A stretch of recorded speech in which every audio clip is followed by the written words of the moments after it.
Have you ever stopped to wonder what heaven will actually look like? Not the version people joke about, not a place of pale clouds, silent spirits, and endless floating, but a real place, a living place, a place so beautiful, so physical, so overwhelming, that one young woman who was shown it came back to this world and cried because everything here felt dark in comparison. Today, I want to take you into that vision, because according to Ellen G. White, the New Jerusalem is not a symbol. It is not vague, it is not empty, it is a real city, a real home, a real destination prepared for real people who are tired of pain, tired of grief, tired of death, and tired of this broken world. And before this message ends, you may never think about heaven the same way again. Look around at the world we live in. Hospitals are full, cemeteries keep growing, families are shattered by disease, by loss, by accidents, by time. Even when life seems calm on the outside, inside so many hearts there is fear. Fear of sickness, fear of aging, fear of losing the people we love, fear of the day we will have to say goodbye one more time. And deep down, every soul knows something is wrong. We were not made for funerals, we were not made for wheelchairs, we were not made for cancer, heartbreak, graves, and endless tears. We were made for something more. That,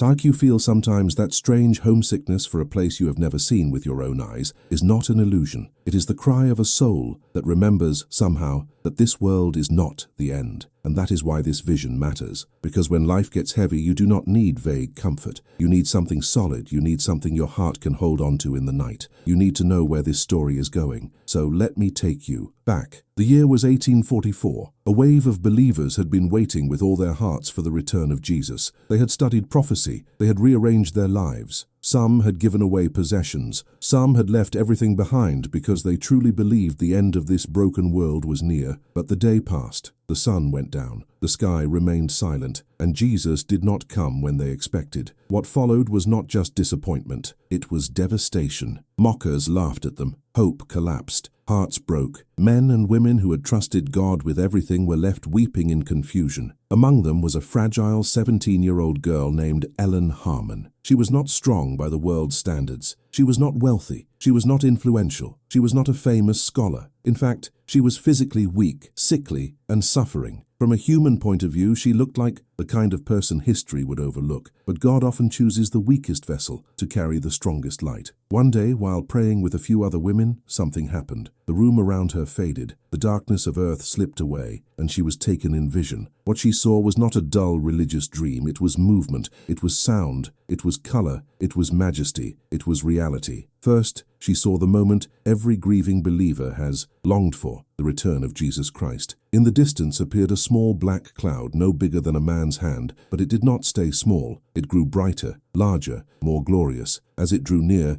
it became a dazzling white cloud, blazing with the glory of heaven, surrounded by countless angels. And in the center was Jesus, not weak, not bleeding, not mocked, not crowned with thorns. He came as King. Can you imagine that moment? The same Savior who was rejected by men, the same Christ who carried the cross, the same Redeemer who hung in agony for a world that spat in his face, now returning in power, in majesty, in unchallenged glory. But that was only the beginning, because then the graves opened. The righteous dead rose. Think about that. Mothers who had buried children, children who had buried parents, believers who died alone, saints who fell asleep in pain, faithful souls carried to the grave by disease, age, weakness, and sorrow. They rose. No sickness, no deformity, no frailty, no scar left by suffering. What disease had stolen, God restored. What death had claimed, Jesus returned. And together, the redeemed began the journey upward. Not into emptiness, not into a dream, but toward the throne of God. Ellen described a 7-day journey, and even that detail is astonishing, because it reminds us that salvation is not an escape into nothingness. It is a passage into a greater reality. Then she saw something breathtaking. The redeemed stood upon what she called a sea of glass mingled with fire. Try to picture it. Not a dull floor, not frozen water. A vast crystal expanse, shining with living light, glowing with the reflected glory of God like liquid gold and diamonds set on fire. It stretched before them in splendor, and on that radiant sea stood the saved, multitude beyond counting. And then came one of the most intimate moments in the entire vision. Jesus himself placed crowns upon the heads of his people. Do not move too quickly past that. He did not send an angel. He did not delegate the moment. The Savior himself came near. The same hands once pierced by nails now lifted crowns of glory. Imagine him standing before you, looking into the eyes that cried through sleepless nights, the eyes that watched coffins lowered into the ground, the eyes that searched the scriptures in loneliness, the eyes that pleaded for strength when life became unbearable, and then he smiles and places a crown upon your head. Some crowns Ellen saw had many stars, others had fewer. But what touched me most is that every person was perfectly satisfied. There was no jealousy, no comparison, no pride, only joy, only gratitude, only the overwhelming relief of finally being home. Then golden harps were placed into their hands, palm branches of victory, and a song rose across the sea of glass. Worthy, worthy is the Lamb that was slain. Can you hear it? Millions of voices, no sorrow in them, no weakness, no doubt, no division, only worship. But even that was not the greatest surprise, because ahead of them stood the city, the New Jerusalem. This is where so many people imagine something vague and soft. But that is not what Ellen White described. What she saw was structure, brilliance, immensity, a city built by God with staggering beauty. Its walls were of jasper, clear, radiant, alive with light. Its foundations were made of precious stones, each one glowing with its own beauty. Its gates, 12 of them, were each made of a single pearl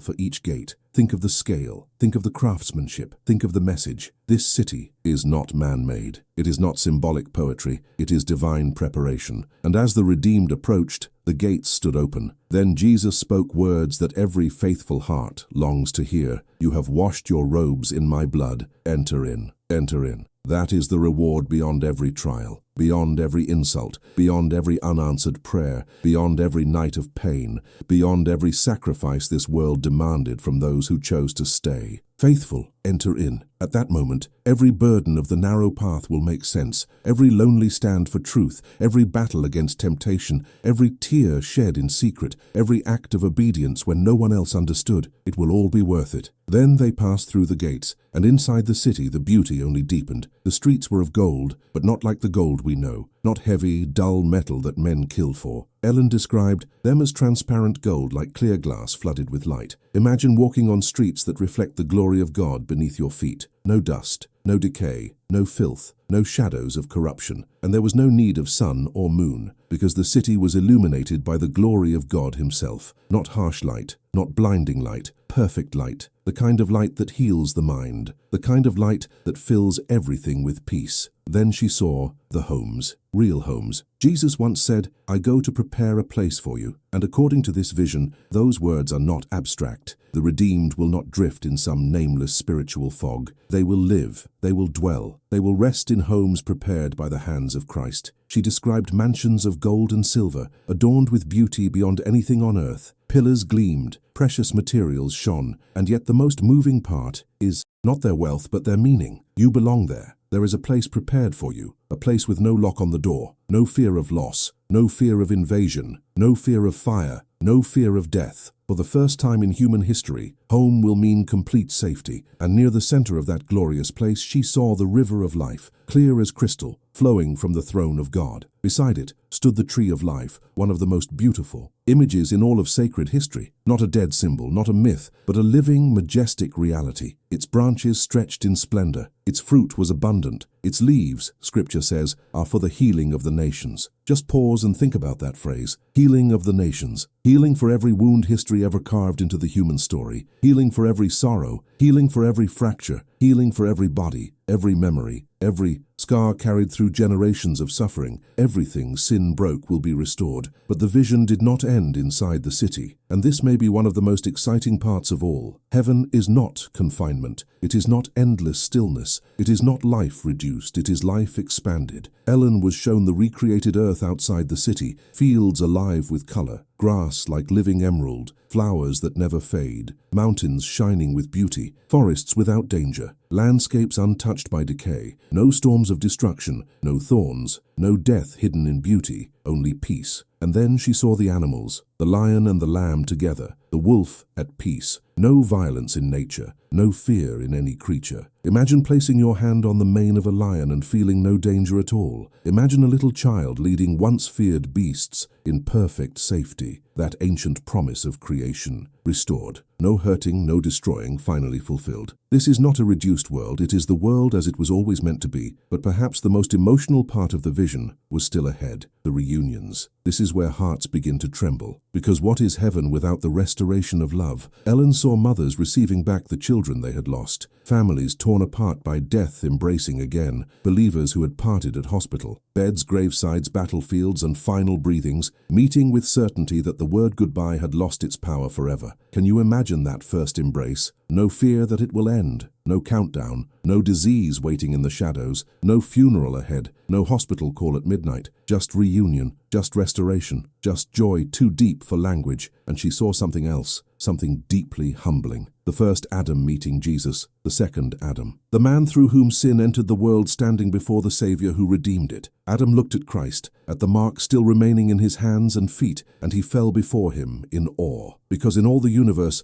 only one thing remains as an eternal reminder of sin: the scars of Jesus. Those scars will forever tell the story of what it cost to bring us home. And that is why the glory of heaven is not just the city, not just the river, not just the gold, not just the reunions, not even just the tree of life. The greatest wonder of heaven is Christ himself. Everything beautiful there shines because he is there. Everything safe there is safe because he is king. Everything healed there is healed because he redeemed it. And when the vision ended, Ellen returned to earth, back to weakness, back to the dimness of this world, back to pain, shadow, and waiting, and she wept. Because, once you have seen that kind of beauty, everything here feels small, everything here feels temporary, everything here feels unbearably dark by comparison. And that is the point I want to leave in your heart today. Maybe your life feels dark right now. Maybe you are carrying grief you do not know how to explain. Maybe your body is tired. Maybe your heart is wounded. Maybe you are fighting secret battles nobody sees. Maybe you have stood in cemeteries and wondered how much longer this world can keep breaking people you love. Listen carefully. This world is not the end of your story. The New Jerusalem is real. The gates are real. The sea of glass is real. The river of life is real. The reunions are real. The home Christ prepares is real. And if this vision tells us anything, it is this: heaven is worth everything. Every sacrifice, every surrender, every battle to remain faithful, every tear cried in prayer, every earthly thing you must let go of to follow Jesus. It is worth it. Do not let this dying world fool you into living for what cannot last. Do not trade eternity for temporary comfort. Do not let pain make you forget the promise. Do not let delay make you think God has forgotten. He has not forgotten. Your name matters to him. Your tears matter to him. Your faithfulness matters to him. And one day, if you remain in Christ, you will hear the words every redeemed soul longs for. Enter in, so hold on, stay faithful. Keep your eyes on Jesus, because very soon the trumpet will sound. Very soon the graves will open. Very soon the tears of the saints will end. Very soon the gates of that city will open wide, and we are going home. Maranatha. Even so, come, Lord Jesus. Amen.